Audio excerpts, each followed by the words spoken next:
qu'ils aillent défendre les droits de l'homme partout dans le monde d'abord avant de venir ici. Parce que ces gens nous voient comme des sous-hommes. Ils nous voient comme des esclaves.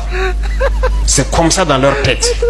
Ils n'ont jamais changé de logiciel, mais c'est à nous de leur montrer que nous ne sommes pas des esclaves et nous n'allons jamais accepter cet état de fait. Dans l'histoire du monde, il y a eu des guerres. Et pendant la Seconde Guerre mondiale, les peuples se sont organisés pour se défendre.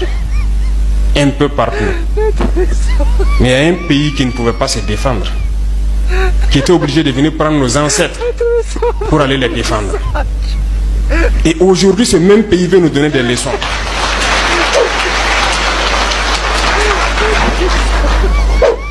L'hôpital qui se moque de la charité. Très chers frères et sœurs, nord, sud, de l'est à l'ouest, bonjour, bonjour, bonsoir. J'espère que tout bon jeune qui veut s'émanciper dans sa tête devrait écouter le jeune capitaine président Ibrahim Traoré. Chaque fois je vous pose des questions ici. Quel est l'homme politique? Vous qui avez vos hommes politiques que vous soutenez partout en Afrique là. Vous avez vos hommes politiques que vous mourrez pour eux, ils vous envoient dans la rue et tout ça, eux-mêmes sont derrière, ils vous donnent des beaux discours. Qui tient ce genre de discours parmi eux? Vous ne vous sentez pas concerné? Vous vous sentez concerné par vos villages, vos communautés et tout ça, et tout ce que ces gens de leaders, entre guillemets, vous vendent. Ils sont vraiment des leaders, des vendeurs de rêves politiques, comme je le dis. Ce qui me fait beaucoup plus rire, c'est le montage de cette vidéo où lorsque les cochons grattés regardent, en réalité c'est un montage vidéo, mais il faut savoir que c'est comme ça que ça se passe dans leur chancellerie. C'est comme ça qu'ils s'arrêtent, ils étudient ces jeunes, ils étudient tout en début, ils étudient et ils essayent de se poser, de se tirer une conclusion. Comment la battre? Comment la battre? En réalité, c'est qu'ils sont conscients de ce que Ibrahim Traoré dit. Sauf que c'est les Africains qui ne sont pas conscients. Parce que quand il le dit, d'autres ça passe comme ça par-dessus leur tête. Mais les concernés, ces cochons grattés, ça ne passe pas. Ils sont assis dans les antichambres comme ça, dans les cabinets de réflexion franc-maçonnique, rosicrucienne, politique et tout cela pour se dire, mais ce jeune homme, si on ne fait pas attention, mais le gars, il nous fait ça dur. Il nous l'encule quoi. Il nous l'enfonce dur. Ce qu'il dit devrait aiguiller les consciences des jeunes. Ici, j'interpelle encore les jeunes. Vous dites, écoutez Ibrahim Traoré.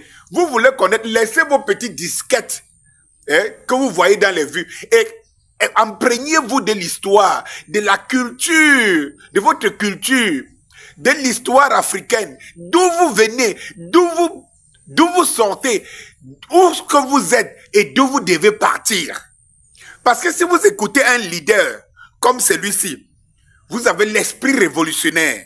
Parce que l'Afrique aujourd'hui a besoin des jeunes révolutionnaires. Des jeunes révolutionnaires. Pas les jeunes qui viennent s'aligner sur des systèmes qui sont déjà établis, dont ils ne connaissent ni tête ni queue. On leur dit seulement suivez. Allez voter. Des mots de langage comme ça. Révoltez-vous contre quoi et pourquoi. La révolte ne devrait pas être dictée. La révolte devrait être au fond de tout un chacun. Au fond de tout jeune.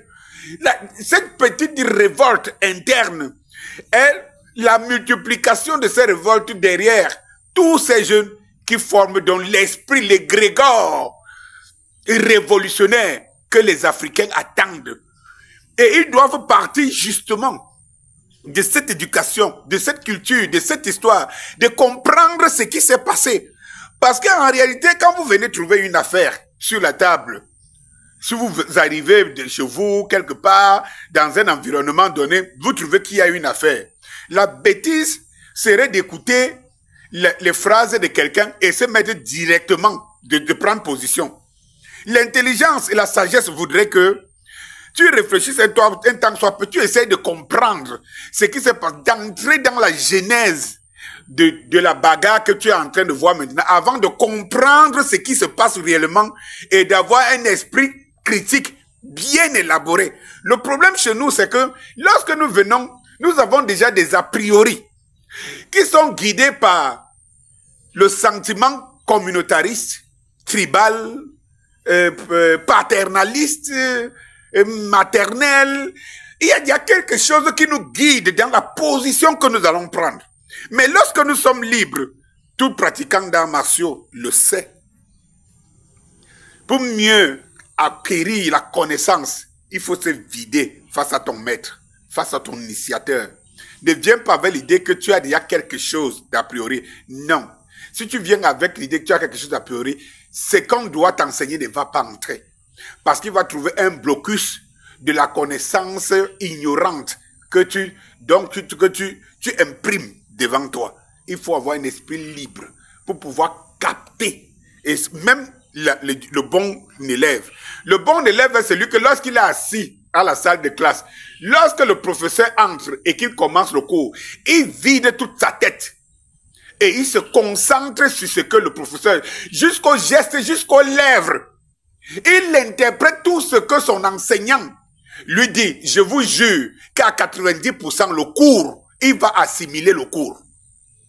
Mais si l'élève, pas du fait que le moment où il est assis, sa tête est en train de penser à la petite, au quartier, sa tête est en train de penser au jeu et au rendez-vous qu'il a avec ses amis, sa tête est en train de penser au gars qu'elle a vu qui est dans l'autre salle de classe, le cours ne va pas entrer.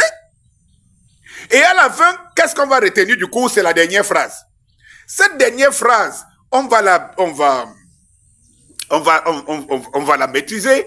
La dernière phrase, s'il arrive qu'on donne un devoir et que la question principale vient sur cette dernière phrase, vous allez voir que l'enfant va écrire cette phrase, mais l'enfant ne connaît pas, ne maîtrise pas le cours.